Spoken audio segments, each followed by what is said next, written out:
All right, today we're going to, I'm going to go over how to use the area model for multiplication. I know that parents aren't familiar with this type of method, and so homework can be a little bit of a challenge if you don't know what we've done in class. So I wanted to make a video so that you guys can understand what we're doing.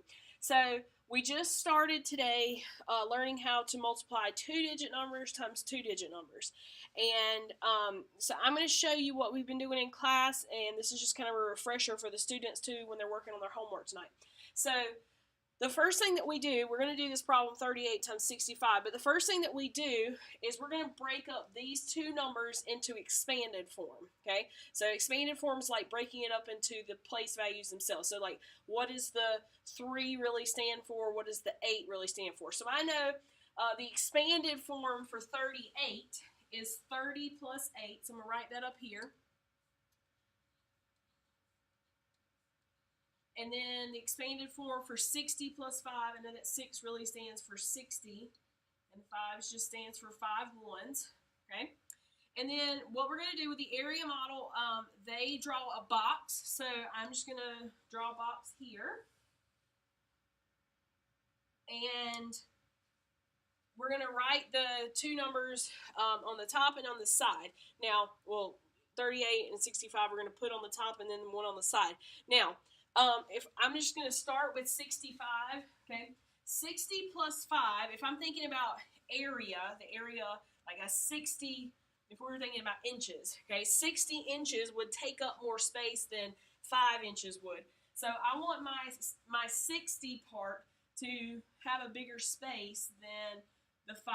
So I'm going to put 60 here, and then I'm going to put my 5 over here to the side, because I know this part of the box, if this were really area, the 60 part should be bigger than the 5 part, okay? And it doesn't have to be exact measurements, but just that's why the boxes are equal sizes, okay? So 60 plus 5 across the top, and then the same thing, I'm going to do 30 plus 8 down the side.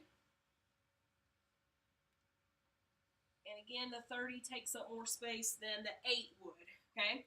Now, when we do this, again, I tell the students, this is a lot like finding the area of each one of these boxes, okay? I know that on this side of this box, okay, 30 is the length of just this side right here, okay? And 60 is the length going across, okay, if we're thinking about length and width. So in this box, we're going to multiply 30 times 60, okay? And then I tell the students, find the basic fact in this. I know the basic fact is 3 times 6. The students know 3 times 6 is 18. And then I have 2 extra zeros, so I'm going to add those to the end, okay? Then, same thing for each one of these boxes. I want to find the length and the width for each one.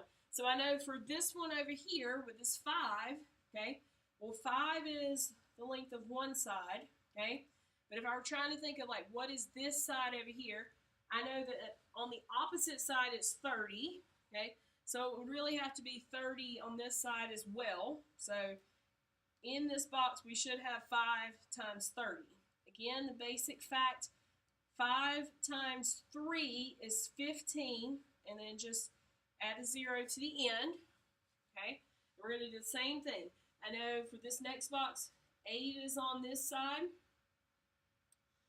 and then going across the bottom here, where we could say the top part of it, okay, if it's 60 up here at the top, then I know it would have to be 60 down here. So in this box, we're doing 8 times 60. 8 times 6 is 48, and then I have a 0 there. And then for this last box, I know that if the side over here is 8, then this side has to be 8.